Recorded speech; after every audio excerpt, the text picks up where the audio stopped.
Question for you: when was a stranger, or when did a stranger gone out of their way to help you?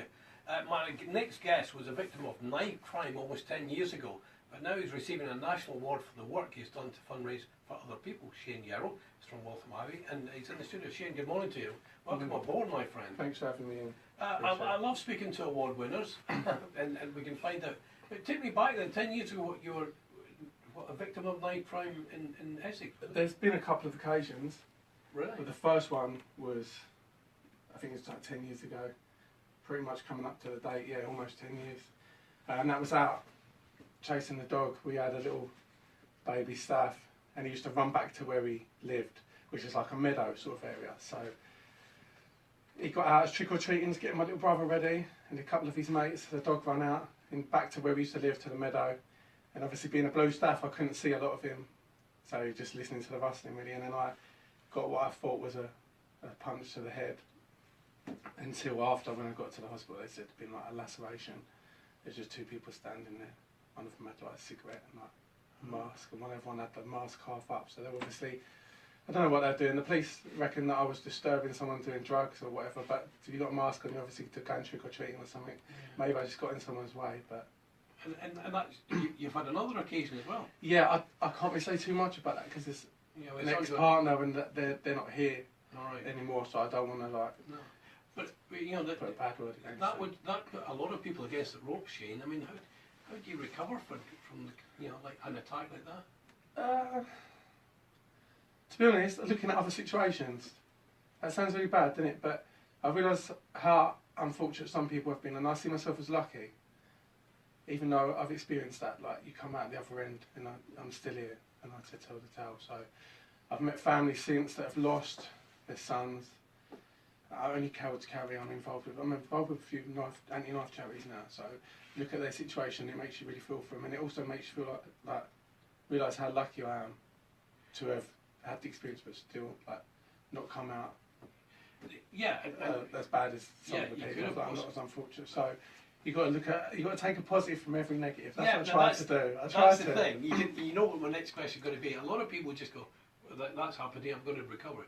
You've actually taken it head on, no pun intended, to actually address problems of violence and knife crime itself. You've thought, right, I'm going to do something with this. That's how I started. Yeah, like I didn't recover straight away. Like I shut myself off for a little while, had time to think about it and become a bit of a recluse. And then I've got good people around me, so they picked me up more than anything. And then after that, I sort of took the other look from it, if that makes sense, a different outlook, and realised that I was lucky and to turn it into something positive. So I started with anti-knife crime, Rob Knox Foundation. I climbed Kilimanjaro.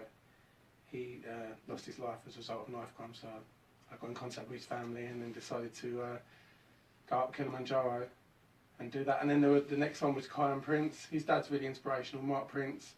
He's helped a lot of, he's even gone into prisons and spoke to people that have used a knife since his son's death, and he's raised a lot of money for other people as well. So people like that, when you meet them, you realise,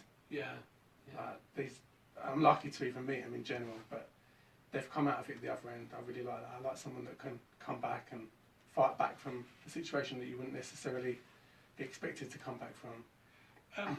You've been the British Citizens Award. Is that that's your award? You've been. Is it nominated or have you won it? Yeah, I've won it somehow. 26 is the 26th of this month, so I'm starting to get nervous now a little bit. Who nominated you? One of my friends, and it started from someone from the press. They sort of encouraged me to go forward and people to nominate me. I didn't really treat it seriously. You never really do at that point until I got an email, which was about a month ago now, saying that I'd been chosen. So I'm still taking it in a little bit. Like a lot of people, you're very modest about it, you know, what you've done, and as I said, you decided to tackle this. In that journey of, talking about, knife crime and other things, have you seen aspects, good and bad, about human experience? Have you seen good stories coming out of the bad? Yeah, I always like that when you see, like I said to you earlier, so there's a lot of people I know that have had really bad experiences and come back. A lot of people. I don't know if I'm allowed to mention, I've got like friends, one of my friends has got Parkinson's and she's fighting back. One of my friends, Sarah Boyd, and she lost her son in a road accident and she's come back and made something positive from it. I loved like a soldier. Does that make sense? Someone that can come back fighting. I love that. So I've got a lot of people that I've met that are inspirational to me. And you look at their story and it sort of pushes you on a little bit more. Tell me about the company you've set up. Is this Through the Fight? Tell me about that. Yeah, because of it's been about 6 years of fundraising. I'm sort of doing it all on my own, and I've always wanted to have my own charity. That was like a dream. So it's not actually a charity yet, it's a community interest company. They accepted it on April the 2nd last year. So from that, it gives me a wider range, if that makes sense. You can get more help with like spaces in the marathon, and obviously having a company, you've got a company number, and you can get more people involved. So it gives me an opportunity to help more people rather than it just being me on my own. And I've got 4 trustees who are brilliant as well. Who have you helped? Through the fight, or there's been 3 people. The first one was an old boy. He was burgled. He's got cancer, terminal cancer, bless him, and he saved £300 to buy this specialist chair to make him more comfortable throughout his chemo. He had that robbed from his house, so got in contact with them and we got the money. I raised the money. It was really quick actually. Set up a link and it come through in like 10 days. We got the £300 and a little bit more back, so he was able to buy the chair. The second person, little Harry Parker, he's a 6-year-old with cerebral palsy and he's unable to walk, unaided.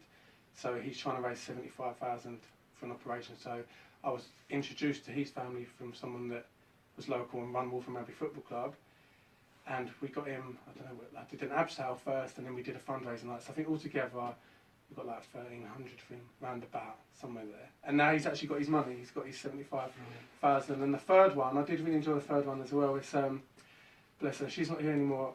It's quite a long story. There was, somebody passed the story to me on Facebook.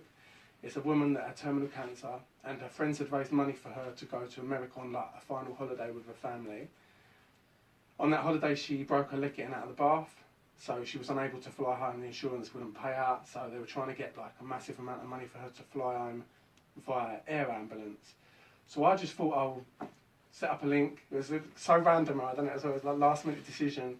But the day before I went on holiday I set up a link on GoFund, just giving it was, and just hoping to pay for her flight back from New York, and ended up just taking off. I think someone from the national press covered it, and it went up from £300 to like 3,000, and it finished on just under 4,000, I think. So that paid for her funeral, and the best thing for me was I actually got the opportunity to meet her before she passed away, a couple of weeks before she passed. Are people sceptical of you, coming to be good, to help them out? Are they kind of, they do, hang on, what are you doing here? You get that kind of reaction, or do people very when you don't know them? Yeah. I've been quite lucky. A couple of people are like, why do you want to help? Yeah. Why? You don't know. It's a natural human condition. What, you want to help me? Why would you? I suppose don't you even know me? could see it from another point of view. Yeah. Is there something in it for him? But I don't want nothing. It's No. like, I think you can relate to a stranger in that situation. Like, I've stayed in contact with 99% of them. We're like friends for life, and 1 or 2 in particular that I've raised money for, we're in like regular contact. And I don't think you have to know someone to relate to their situation or to want to help. Your passion shines through, Shane, and it's fantastic. So you've got the award, or you're up for the award. Do you know if you've won it yet? Or yeah, I have been chosen. I think they've picked 26 people across Britain, so I will be one of them. So I've just got to try and prepare myself now.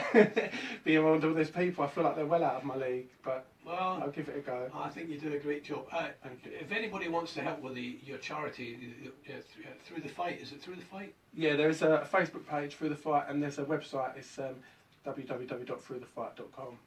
Shane, thank you for coming in, and good luck for the future, and keep up the good work, my friend. Thank you. Appreciate Shane Yerrell from Wolverhampton Abbey.